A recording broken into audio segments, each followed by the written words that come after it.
Bismillahirrahmanirrahim. Selamat pagi semuanya, selamat siang. Assalamualaikum warahmatullahi wabarakatuh.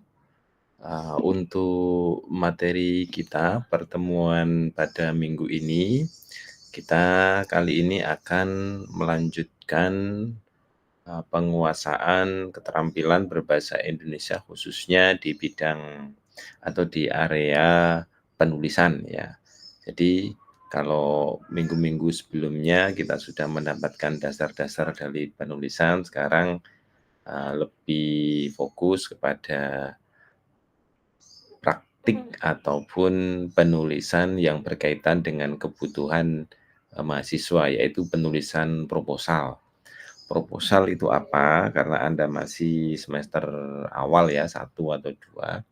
Proposal sebagaimana yang saya kira semua tahu, ini sebuah pengajuan pengajuan tentang konsep, ide, ataupun hal-hal yang berkaitan dengan keilmuan kita ya. Jadi ini harus dibahasakan dengan baik dan juga ditulis secara terstruktur serta rinci ya. Nah, bagaimana caranya? Kita akan belajar untuk itu. Nah, di sini dalam pembelajaran kali ini, hal yang akan saya sampaikan itu terkait dengan apa itu proposal, kemudian jenis-jenisnya, lalu aspek penting dalam proposal, kemudian juga, eee, proposal penelitian bagi mahasiswa atau juga yang kerap sebut sebagai proposal tugas akhir maupun proposal skripsi. Secara sederhana, proposal itu didefinisikan oleh misalnya ini Agam ya, yang dalam bukunya terbit tahun 2008 itu menyebut proposal sebagai media penyampaian ide tentang peluang dan berbagai aktivitas ya, seperti entah itu bisnis, penelitian ilmiah, proyek ya. Baik itu proyek lembaga maupun individu dan seterusnya. Ini secara umum tentang proposal, bukan proposal penelitian ya. Jadi untuk proposal, definisi proposal itu seperti itu. Berbeda dengan Agam, Hari Wijaya itu mendefinisikan proposal sebagai bentuk pengajuan penawaran, ya penawaran entah itu ide, gagasan, pemikiran, ataupun rencana-rencana ke pihak yang, terlibat atau terkait, entah itu lembaga donor ataupun yang lainnya. Sementara Susanto itu mendefinisikan proposal sebagai pintu masuk untuk meraih kesuksesan di masa depan karena membuka harapan untuk melakukan suatu program. Nah, ini agak sangat general, tapi kita bisa tahu dari Agam maupun Hari Wijaya bahwa secara umum proposal itu adalah sebagai bentuk penawaran atau penyampaian ide ya. Nah, kalau kita lihat ya kita akan lebih cocok menyebut proposal sebagai dokumen yang diajukan oleh, seseorang atau sebuah lembaga ya untuk mendapat persetujuan atau pembiayaan bahkan. Ini ya secara, gampangnya begitu. Nah, jenis-jenisnya sendiri ada proposal kegiatan seperti HMJ atau Hima atau apa mengajukan kegiatan itu juga proposal. Proposal proyek, ya proyek tertentu, misalnya proyek pembangunan apa, pos kampling dan seterusnya. Ada proposal bisnis, Anda mengajukan ide bisnis tertentu di kewirausahaan atau di matkul kewirausahaan itu juga bisa. Ada proposal kerjasama dan juga proposal penelitian, ya. Nah, kalau kegiatan Anda tentu saja, tahu persis ya, khususnya nanti kalau udah gabung ke Hima atau HMJ, ada aspek-aspek yang harus Anda kuasai dan ketahui ya. Pertama, untuk mengadakan kegiatan tertentu ada halaman judul, ini bisa dicari di browsing banyak, sumber ya, kemudian latar belakang. dasar pemikiran, tujuan, kegiatan ya, kemudian ada nama dan tema kegiatan, bentuknya, sasaran. Kalau Anda di OSIS sepertinya, atau pernah di OSIS atau yang setara ya, organisasi pelajar misalnya ya, itu bisa ya dengan gampang, membuat proposal kegiatan ya. Ada penyelenggara dan susunan kepanitiaan, kemudian susunan acara, rencana anggaran, dan penutup. Ini gambaran secara umum ya. Kemudian kalau proposal kerjasama bagaimana? Ya mirip-mirip, tetapi ada satu aspek ya yang berbeda dengan proposal kegiatan, yaitu tentang, nilai kerjasama dan mekanismenya. Seperti yang ada di D dan G itu apa sebetulnya, apalagi nanti ditambah manfaatnya. Nah, ini bisa kita susun misalnya dengan urutan atau strukturnya, ada halaman, latar belakang, profil pihak pengusul, permasalahan kebutuhan bersama, tujuan, bentuk, lalu ruang lingkup dan mekanisme kerjasama, manfaatnya apa kerjasama itu, jangka waktunya, estimasi, personal kunci, dan penutup. Nah, ini kalau kita ingin membuat proposal kerjasama. Paling tidak ya aspek-aspek ini harus hadir dan ditulis dengan terstruktur, rapi, dan baik ya. Kalau bisnis bagaimana? Kalau bisnis bedanya ya ada profil usaha dan juga identitas pengusaha atau pemiliknya. Misalnya ini contoh ya, meskipun kalau bisnis itu mau macam-macam ya. Ada saya di luar kampus itu pernah ditawari proposal bisnis, tetapi di situ ya, cuma 5 lembar saja dan itu pun kecil, kecil seperti buku saku, ya. 5 lembar seperti buku saku tapi dicetak dengan ini, dengan kertas yang tebal halus itu. Nah, penawaran proposal bisnis, ini memang macam-macam, tapi setidaknya memuat hal-hal yang berkaitan dengan profil usaha ya. Terus ada ringkasan, mungkin pembiayaan secara usaha kalau ada, informasi pasar atau aspek produksinya bagaimana, dan aspek keuntungan itu juga ada ya, aspek sosial ekonomi itu ya, dan juga, sejarah keuangan, maksudnya keuangan kita bagaimana mendanai bisnis itu, ataupun, profil kita bagaimana agar ada dan mendapatkan pendanaan. Nah, itu ada ya. Kemudian proyek, kalau proyek ini macam-macam tergantung proyeknya. Biasanya itu kadang disebut request for proposal atau, yang berkait, bentuknya juga macam-macam.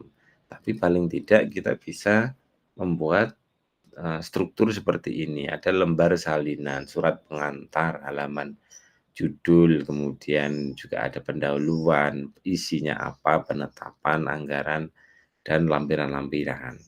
Ini secara singkat ya, meskipun bentuknya macam-macam tetapi aspek ini, mestinya ada. Tapi ini bisa dikembangkan, kreasikan agar lebih menarik lagi ya. Kalau entah itu penulisannya pakai Canva, dicetak dan lain-lain itu juga, bentuk dari kreativitas ya. Nah, sekarang masuk ke yang bagian yang paling berkait dengan kita sebagai mahasiswa. Apa itu? Proposal penelitian. Ini bisa untuk PKM meskipun tidak wajib, ya, bisa untuk, tugas akhir ya, penulisan tugas akhir nanti atau skripsi ya. Skripsi itu juga tentu saja harus jadi proposalnya dan dengan bimbingan dari, dosen tentunya ya. Aspek-aspeknya apa yang ada di dalam, penelitian, ada halaman judul, persetujuan, pendahuluan, kajian pustaka, metode penelitian, daftar pustaka. Dan ini tentu saja berbeda dengan sebelumnya tadi ya, karena apa? Ada kajian pustaka. Ini yang membuat perbedaan cukup signifikan ya, antara proposal penelitian dengan proposal yang lainnya. Ada kajian pustaka sama metode penelitian ini ya, 2 hal ini. Dan di pendahuluan isinya juga, tentu saja berbeda karena di sana ada rumusan masalah ya, kemudian tujuan dan manfaat. Itu, ini beberapa yang ada dan membedakan antara proposal, penelitian dengan yang lainnya. Apa sih aspek-aspek penting yang harus ada dalam sebuah proposal? Nah, tentu saja kesesuaian dengan maksud dari penulisan proposal atau dengan bahasa lain adalah sesuai dengan sasarannya, ya. Kemudian, bahasa dan gaya penulisan tentu saja beda. Tadi saya sempat sampaikan ketika kita menulis proposal, eee usaha atau proposal penawaran produk ataupun kerjasama ya, itu bisa singkat. Misalnya dengan 5 lembar, kertas A5 misalnya, ya kecil ya, tetapi dengan kertas yang bagus, didesain dengan yang bagus, itu perlu ya, dan tentu saja gaya bahasanya juga singkat dan sederhana. Tetapi tentu saja beda dengan proposal penelitian atau skripsi atau yang lainnya. Nah, kalau penelitian itu lebih cenderung bahasa akademik yang kita sudah belajar ya.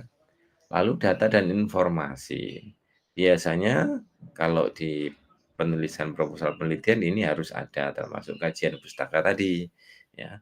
Tapi kalau di kegiatan ya, itu ya informasi dan data biasanya tidak terlalu padat ya. Usaha atau proposal bisnis juga tidak terlalu padat ya.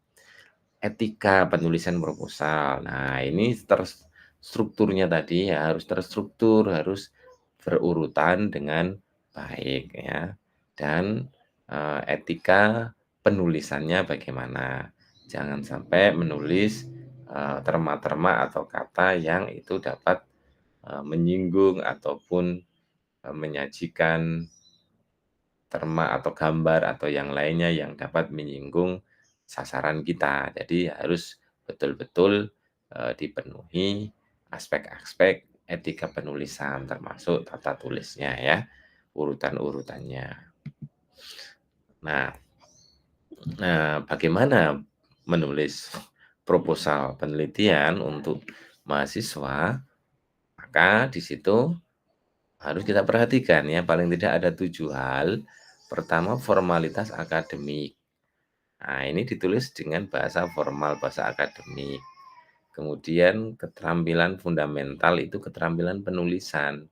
Jadi, eee, pertama aspek urutan-urutan itu harus ada dan penulisannya bagaimana. Nah, ini harus dikuasai juga.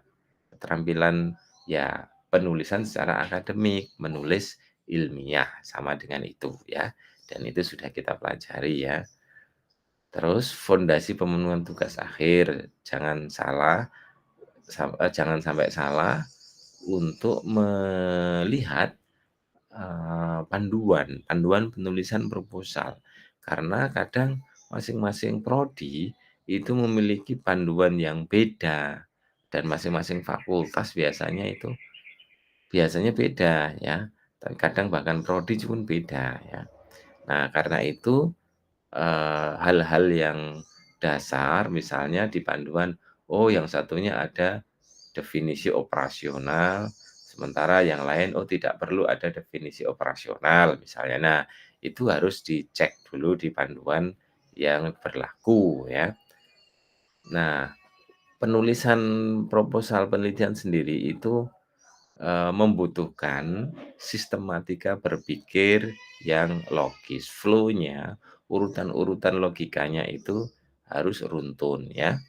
Kemudian pengembangan kemampuan literasi ilmiah, ini juga bagian dari, mmm, hal yang dapat dibentuk dalam proposal penelitian, pengelolaan proyek, dan juga landasan untuk mendapatkan dukungan dana terutama PKM. Kalau skripsi tentu saja enggak ya.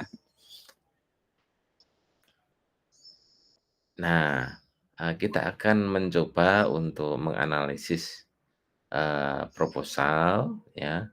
Nah, untuk itu tugasnya ya hari ini, silakan Anda cari proposal yang ada di, perpustakaan atau akses perpustakaan kita. Cari proposal-proposal di situ atau boleh juga dari luar perpustakaan. Kalau dulu ada namanya OneSearch ya, tapi sekarang sepertinya nggak tahu masih bisa diakses atau tidak.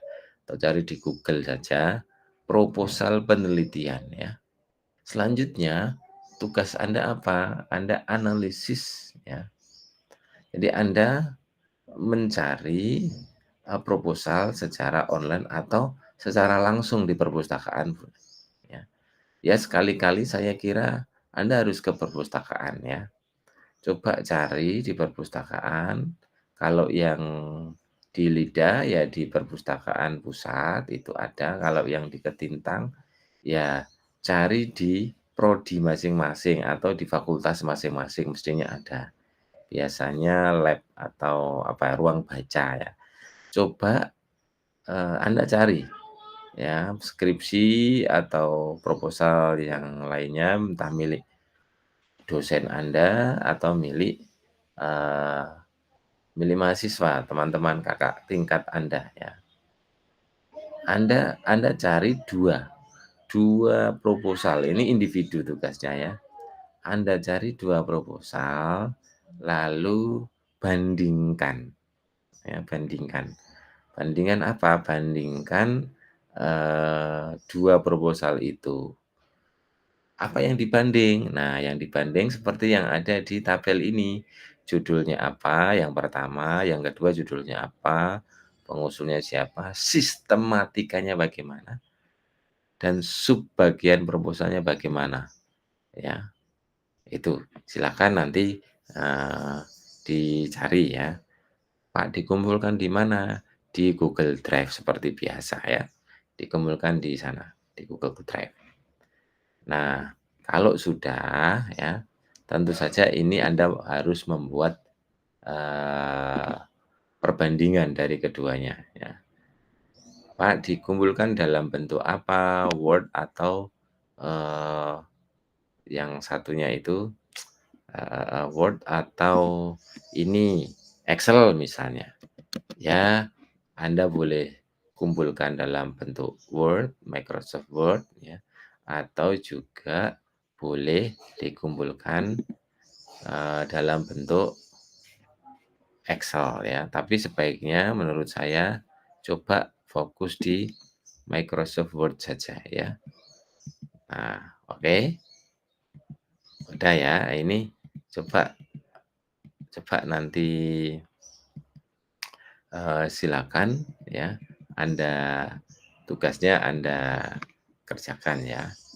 Kita akan lanjut satu materi lagi, tapi tugasnya ada yang sini ya. Ini diperhatikan ya untuk penugasan ini ya. Dikumpulkan tentu saja terakhir sebelum hari Senin ya. Oke, kita lanjut ke laporan penelitian. Nah, laporan penelitian itu, kalau tadi kan proposal, kalau laporan penelitian ini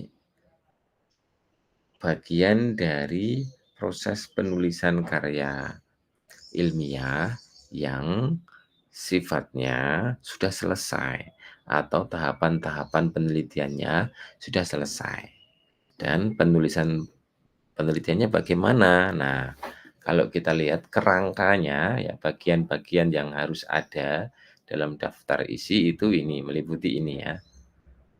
Ya, pertama, nah ini meliputi ini ya. Ada judul, ada abstrak, ada pendahuluan, ada tinjauan pustaka, ada metode, hasil penelitian, pembahasan, kesimpulan dan saran, serta daftar rujukan. Dan nanti ada lampirannya. Ini silakan, harus ada ya dalam, laporan penelitian. Aspek ini atau unsur ini semuanya harus ada. Ada abstrak, pendahuluan, tinjauan, metode, hasil, pembahasan, simpulan atau saran, dan daftar rujukan. Kalau lampirannya opsional biasanya ya. Nah, langkah-langkah penyusunnya bagaimana? Menentukan topik dan judul, menyusun kerangka, mengumpulkan dan mengolah data. Nah, ini saya kira, hal yang mudah dilakukan ya. Teknik penulisannya apa? Jangan sampai salah, kalau yang ini harus, mampu Anda ya. Menggunakan bahasa baku dan lugas ini kita sudah pelajari termasuk ejaan dan lain-lain ya sebelum UTS.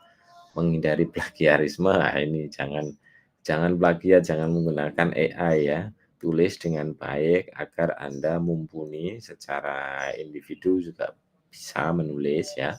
Menyajikan data objektif dan logis, tidak ngarang-ngarang. Nah, itu pentingnya jangan pakai AI. AI itu halusinasi yang ada ya, sering salah ya.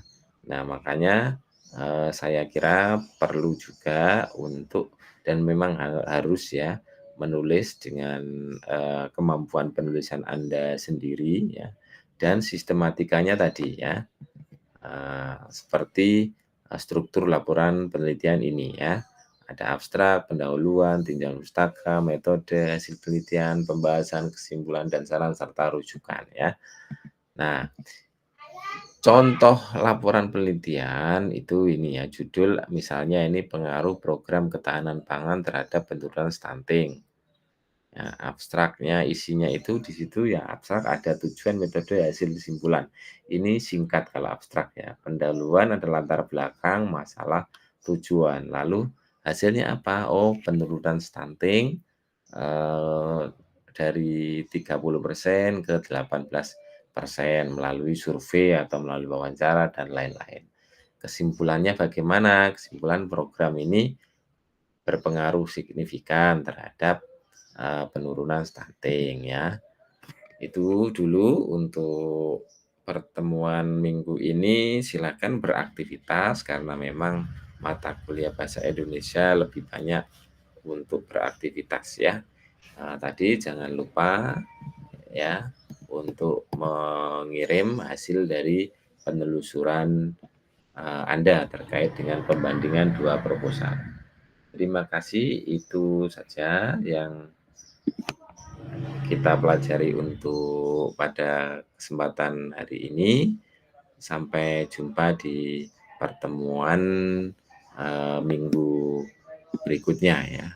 Terima kasih, semoga semuanya selalu sehat dan terjaga, terlindungi. Selamat siang, selamat pagi, salam sejahtera untuk kita semua. Assalamualaikum warahmatullahi wabarakatuh.